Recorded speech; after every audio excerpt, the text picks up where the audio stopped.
Então nós vamos ver aqui, que é o capítulo 6 no livro, que é a fonte de revelação de Paulo, como que ele teve essa revelação de escrever 2/3 do Novo Testamento.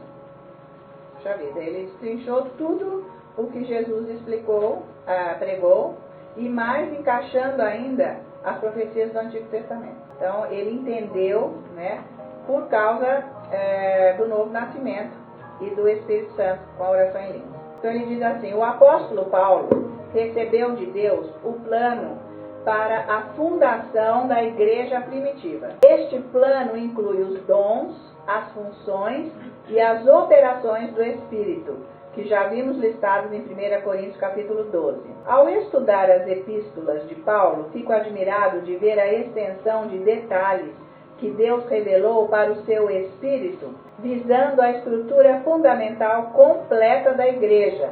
Então ele veio dar diretrizes para a igreja. Como que a igreja estabelecida, se não tivesse uma revelação de Deus de como teria que ser? Então ele recebeu toda os detalhes do Novo Testamento para saber como que é a conduta da igreja. E nós somos igreja, certo? Cada indivíduo é a igreja de Cristo Jesus. Então, torna-se óbvio que toda a revelação que Paulo recebeu é tão poderosa e detalhada quanto a que Moisés recebeu no Monte Sinai, quando Deus deu a lei a Israel. Que demais, não?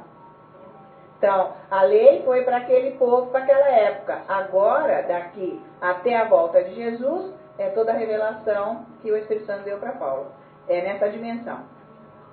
A revelação dada a Moisés, ao permanecer na presença de Deus, incluía não somente os 10 mandamentos, mas a complexidade da lei em todas as minúcias de detalhes, além da sua direção. Demais, não? Com exceção de Jesus, Paulo, indubitavelmente, recebeu mais revelação direta de Deus do que qualquer outro homem desde Moisés. Uma vez que percebi isto, fiquei fascinado com a busca em descobrir a fonte de revelação de Paulo. Encontrei a resposta no livro de 1 Coríntios, e agora quero mostrar a você como desvendar esta mesma fonte para receber tudo de bom que Deus planejou para a sua vida.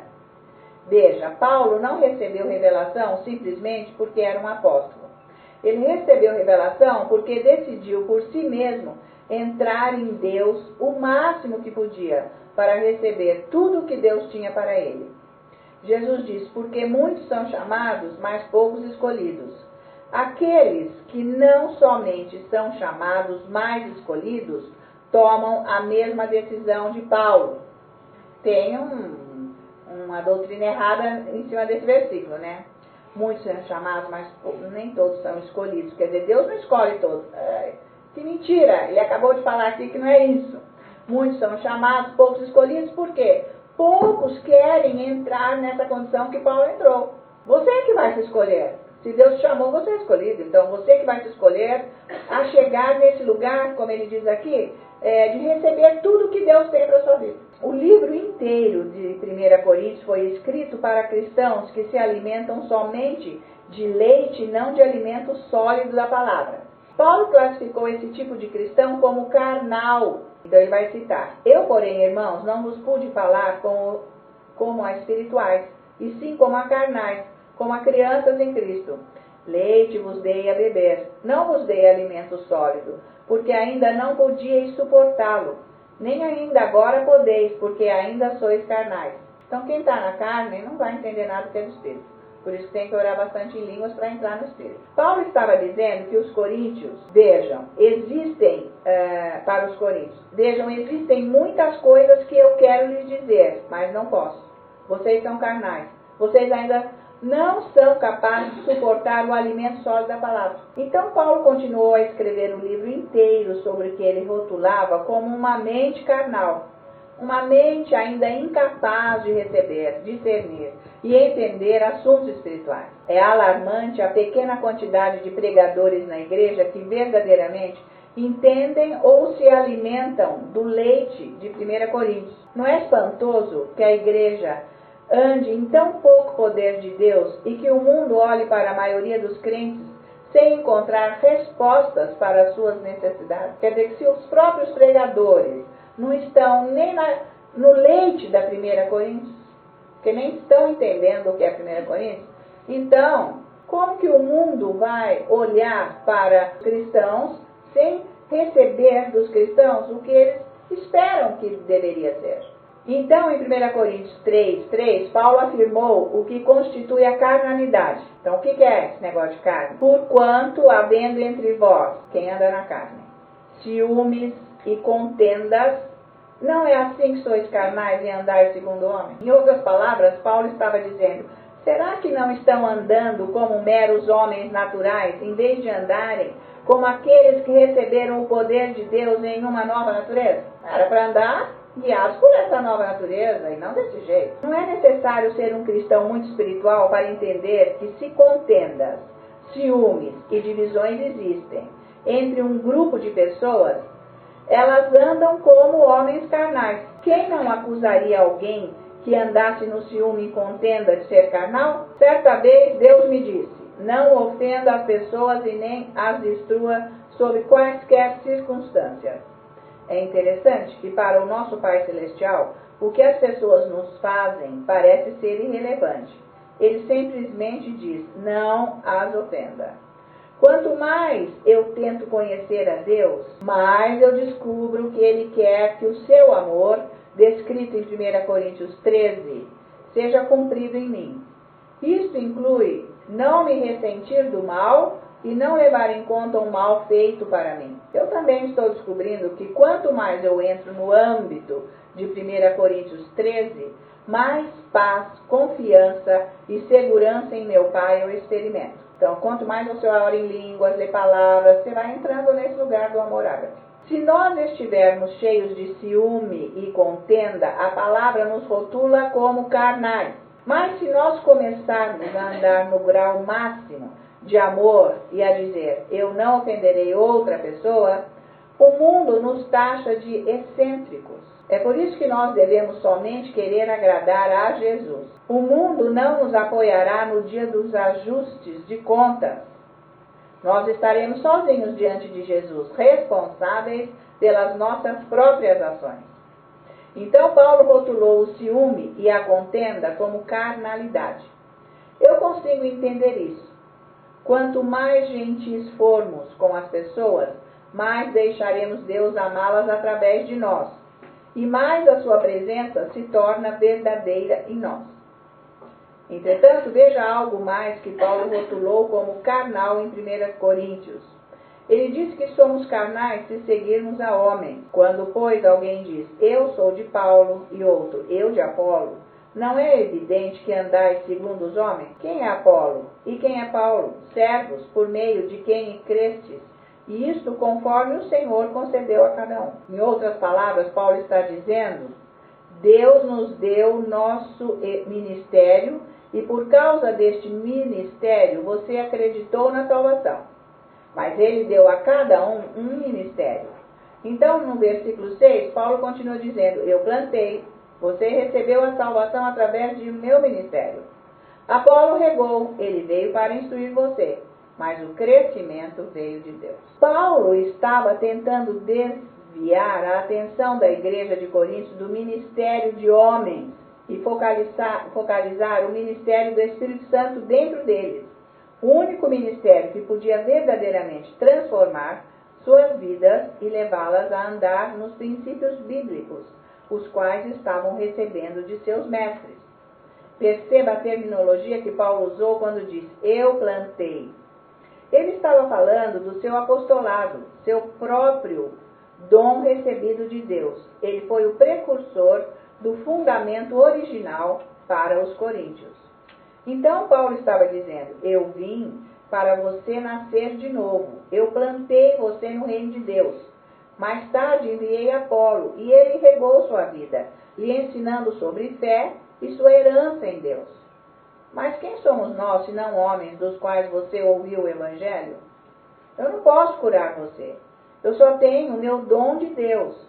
Eu só posso pregar a salvação e lhe apresentar a cura. Mas Deus é o único que salva e cura você. embora eu semeasse e Apolo regasse, é Deus quem deve ir e operar dentro de você para lhe dar o crescimento. Nós não vamos desfazer ou desprezar os ministérios, mas para crescer espiritualmente é Deus. Então Paulo continuou no livro todo de Coríntios descrevendo muitos princípios espirituais que nos tirarão da carnalidade, se os aplicarmos em nossas vidas, claro. Ele lidou com assuntos importantes tais como irmãos em Cristo processando uns aos outros, problemas matrimoniais, os chamados, as obras, a unção da igreja, o andar no amor de Deus, o ressuscitar dos mortos e questões da Santa Ceia. Embora todos esses assuntos se enquadrem na categoria do leite da palavra, eles ainda têm de ser discernidos espiritualmente. É leite, mas está difícil de viver. Então, precisa do Espírito Santo para ter discernimento. Em essência, Paulo estava dizendo, tudo o que nós pregamos devemos fazer é expor estes princípios básicos que estão designados para tirar você da carnalidade. Mas se você não permitir que o ministério do Espírito Santo transforme você de acordo com os princípios que está ouvindo, não podemos fazer nada. É onde nosso ministério se acaba. Então estamos aqui ensinando, estamos trazendo a palavra. Isso é para te ajudar a você sair da carne e entrar no Espírito. Diz que você é o edifício de Deus. Então, em 1 Coríntios, Paulo diz isso. De modo que nem o que planta é alguma coisa, nem o que rega, mas Deus que dá o crescimento. Porque nós estamos falando aqui de crescimento espiritual. Ora, o que planta e o que rega são um, e cada um receberá o seu galardão segundo o seu próprio trabalho. Porque de Deus somos cooperadores, lavoura de Deus, edifício de Deus sois vós. Segundo a graça de Deus que me foi dada, lancei o fundamento como prudente construtor, e outro edifica sobre ele. Porém, cada um veja como edifica. Porque ninguém pode lançar outro fundamento além do que foi posto, o qual é Jesus Cristo. E o que você é? Uma pedra viva numa vasta estrutura espiritual chamada de edifício de Deus. E como pedra viva, você é chamado para cumprir um ministério único, como um colaborador do corpo de Cristo, sempre edificando no fundamento que Paulo lançou como um prudente construtor, a revelação de Jesus Cristo e este crucificado. Então, onde acaba o meu ministério como um ministro do Evangelho e o ministério do Espírito Santo começa? Bem, eu posso instruir você sobre sua herança em Deus. Eu posso lhe dar uma palavra de sabedoria casualmente ou uma palavra de conhecimento conforme a vontade do Espírito. Posso ensinar você sobre fé, amor e unção de Deus. Mas não posso lhe dar a unção e equipar você para o seu chamado individual como uma pedra viva no edifício de Deus. Ninguém pode dar unção, só pode ensinar. Agora você que vai adquirir. Então, por isso que como cabe a cada um ter e receber porque vem de Deus, fica nesse marasmo. Ninguém vai buscar, porque quer ficar do céu agora assim, sem fazer nada. Aí está o grande engano. Você terá que ir a Ele para receber aquilo que nenhum homem pode lhe dar. É o Espírito Santo e seu envolvimento pessoal dentro de você que traz o crescimento. E digo mais, você não pode passar tempo orando no Espírito Santo sem orar o plano de Deus e avançar ficando mais bem equipado para a sua contribuição como uma pedra viva em seu edifício. Meu ministério acaba ao lhe dar conhecimento. E eu posso semear em você o reino e regar você com instrução, mas não posso lhe dar o crescimento. Somente Deus pode lhe dar isso. Esta é a razão pela qual Paulo falou aos Coríntios: recebi graça de Deus para ser o construtor. Recebi o ministério de Deus e lancei o fundamento de Jesus Cristo crucificado. Você precisa saber que conforme você responde ao chamado de Deus e cumpre o seu ministério, não existe outro fundamento além daquele que tenho ensinado. Quando sua vida toma forma e você faz a sua contribuição para o corpo, você se torna um acréscimo, uma outra camada no edifício de Deus. Porque você começa a contribuir, né? Não é com dinheiro. A menos que seja o seu chamado, né? A menos que seja o seu chamado. Se não é, você está contribuindo com o seu chamado. Então é outra camada que vai sendo colocada no edifício. Está crescendo o edifício, o corpo, né?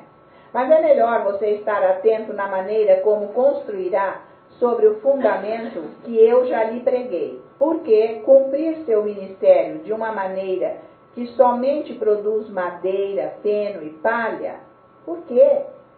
Um ministério fraco que vai ser queimado, não vai ter proveito, não é? Feno, palha, madeira, é isso aí. Tem que ser, gente, que nem pedra, você taca fogo e não pega fogo. Tem que ser um metal precioso, que é dentro daquilo que Deus quer.